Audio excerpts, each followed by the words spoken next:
ఈ విధంగా సేనాధిపతి కూడా శని అవుట వలన రాజులకు యుద్ధమందు సైన్యం నశిస్తుంది. అంటే యుద్ధంలో సైన్యం నశిస్తే ఇంకేం యుద్ధం చేస్తాం? అలాగా ఆయన చల్లని కరుణ చూపించాలి మన మీద. ప్రజలు న్యాయపరులుగానే ఉంటారు. పాపం ప్రజలదేమి తప్పు లేదు. మరి ప్రజలది తప్పు లేదంటే ఎవరిది తప్పు? ఇందాక చెప్పాను, ఏ మాత్రం భయం లేకుండా డేరింగ్ గా రాజకీయ నాయకులదే తప్పు అని. అలాగా ప్రజలు మంచి పరిపాలకులుగా మంచి పరులుగా ఉంటారు. అలాగే నల్లని ధాన్యాలు, నల్లని భూములు ఈ విధంగా మనకి బాగుగా ఫలిస్తాయి. యుద్ధ తీవ్రత చేత సకల దేశ వాసులందరూ కూడా చలిస్తూ ఉంటారు. అనేక విధాలుగా భయం ఉంటుంది. వ్యాపారంలో ఒడిదుడుకులుగా, రవాణా సౌకర్యాలంతా కూడా ఒడిదుడుకులుగా ఉంటాయి. ఎట్లాగంటే ఒక సముద్రం మీద నావ ఉన్నప్పుడు అది ఇట్లా ఇట్లా ఊగుతూ ఉంటుంది. చూసారా నావ ఎలా ఉంటుంది? నావ ఇలా ఊగుతూ ఇలా పైకి కింది అలా ఒడిదుడుకులుగా ఉంటుంది. ఈ సంవత్సరం ధాన్యాదులంతా కూడా మొత్తం పెరిగిపోతాయి. గోధుమలు దాదాపు 17% పెరిగిపోతాయి అనమాట. మిగతా ధాన్యాలు 10% పెరుగుతాయి. ఇలాగా ధాన్యాలన్నీ కూడా రేట్లన్నీ పెరిగిపోతాయి. రాజకీయాల్లో ఒడిదుడుకులు ఖచ్చితంగా ఉంటాయి. ఆ తర్వాత అర్ఘ్యాధిపతి కూడా శని. మరి అర్ఘాధిపతి వల్ల వర్షాలు సామాన్యంగా ఉంటాయి. బాగా చాలా వచ్చినాయి, పంటలు చాలా పండుతాయని ఏమాత్రం ఆశ పెట్టుకోవడం లేదు. దొంగలు, అగ్ని, రోగాలు ఇవన్నీ కూడా చీడ పీడలన్నీ కూడా ఎక్కువైపోతాయి. అందుకని మనం రోగాలు ఇవన్నీ రాకుండా కూడా చాలా మటుకు మనము మంచి అంటే శనికి సంబంధించినట్టువేమి నూనె వ్యాపారాలు, నూనె విత్తనాలు అంటే శనగిత్తనాలు, కానగా ఏ విత్తనాల నుంచి అయితే నూనె వస్తుందో అవన్నీ కూడా మంచి వృద్ధిలోకి వస్తూ ఉంటాయి. ఆ నూనె మంచిది వాడటం వల్లే మనకు కూడా ఆరోగ్యం బాగుంటుందన్నమాట. ఇలాగా ఈ ప్రజాక్షేమం చల్లగా ఉంటాయి. నల్లని భూములు, నల్లని ధాన్యాలు, నువ్వులు, మినుములు, బొగ్గు, సీసము, చర్మములు, ఇనుము, ఈ తారు, తర్వాత నల్ల మందు, నల్ల అవిసెలు, నల్ల ఆవాలకు ధరలు సరసముగా ఉండును. ఎవరైనా కొనుక్కోవడానికి ఈజీగా సరసమైన ధరలో ఉంటాయి. తర్వాత మేఘాధిపతి, ఆ మేఘాధిపతి కూడా శని మహానుభావుడే ఉన్నారు కనుక వర్ష ప్రతిబంధకంగా ఉంటుంది. రాజులకు ధనాభావం బాగా ఉంటుంది. చలి బాధలు, ప్రజలకు చలి జ్వరాలు వచ్చేస్తూ ఉంటాయి.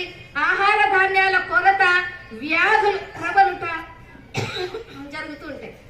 ఎప్పుడైతే ఈ వ్యాధులు ప్రబలుతాయో ధననాశనం. అందుకే చూడండి, వ్యాధి రాకుండానే చూసుకోవాలి. ఒక్కసారి హాస్పిటల్కి వెళితే ఇంకేముంది, 2 సంవత్సరాల నుంచి వ్యాపారంలో వెనక్కేసిందంతా ఫటాఫట్ అయిపోతుంది ఆ హాస్పిటల్స్ వెళ్తే. అందుకని ఆరోగ్యం చల్లగా జాగ్రత్తగా ఆరోగ్యాన్ని కాపాడుకుంటూ ఉండాలి. ఆ తర్వాత మేఘాధిపతి కూడా ఇప్పుడే చెప్పుకున్నాం. పూర్వ సస్యాధిపతి చంద్రుడు. చంద్రమా మనసో జాతః అన్నట్టు చంద్రుడికి సంబంధించినటువంటి కూడా పూర్వ సస్యాధిపతులు, ధాన్యాలు, మాగాని, మెట్ట పంటలన్నీ కూడా బాగుగా ఫలిస్తాయి. ఉప్పు కూడా సూర్యునికి సంబంధించినటువంటిది అనమాట. ఈ పూర్వపర సస్యాలన్నీ కూడా మంచి రేట్లలోనే ఉంటాయి. వృక్ష జాతులన్నీ కూడా చక్కగా ఫలిస్తాయి. అది ఎప్పుడైనా చూడండి, సూర్యుని వలన వచ్చేటువంటి కిరణములను తీసుకొని చంద్రుడు ప్రసరింప చేయటం వలన పంటలన్నీ కూడా బాగా సమృద్ధిగా మంచి పంటలు ఇస్తూనే ఉంటాయి. మంచి పంటలు రావడానికి కారకుడు ఎవరు? చంద్రుడు. కనుక ఆ చంద్రుడు బాగుంటే కదా ఇవన్నీ కూడా మనకు చక్కగా ఫలిస్తుంటాయి.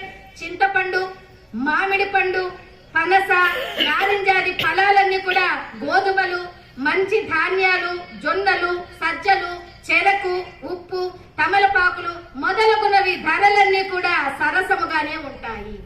ఈసారి వేపపూత బ్రహ్మాండంగా విరగబూసింది. చెట్టును చూస్తానే వేపపూతే బాగా తెల్లగా కనిపిస్తోంది. వేపపూత ఎక్కువ ఉంది అంటే మామిడి పూత తక్కువ అవుతుంది, మామిడి పంట తక్కువ అవుతుంది. వేపపూత తక్కువ ఉంది అంటే మామిడి పంట ఎక్కువగా ఉంటుంది. కనుక ఈసారి మామిడి పంట కూడా కాస్త తక్కువగానే ఉంటుంది అనుకోవాలా. ఆ తర్వాత అపర సస్యాధిపతి ధాన్యాధిపతి కుజుడు. మళ్ళీ వచ్చారు మహానుభావుడు కుజుడు. ముళ్ళు గల ధాన్యాలు, కందులు, బొబ్బర్లు. ఈ బొబ్బర్లు చూసారా? బొబ్బర్లు అంటే శనగలు అంటాం కదా, ఇవి బాగా మంచి రేటు పెరుగుతాయి ఈసారి. ఎందుకంటే ఏ స్నాక్స్ తీసుకోండి ఆ శనగపిండితోనే చేయాలి. ఏ బజ్జీలు చూడండి శనగపిండితోనే, ఏ బొబ్బట్లు చూడండి శనగపిండితోనే. కనుక మిక్చరు ఇట్లాంటివి ఏమి చూసినా, ఏ కంపెనీ వాళ్ళైనా ఏదైనా ఒక ఐటమ్ చేస్తున్నారంటే దానికి ఖచ్చితంగా శనగపిండి వాడతారు. కనుక ఈ బొబ్బర్లన్నీ కూడా కాస్త మంచి రేటుకే వచ్చేస్తాయి.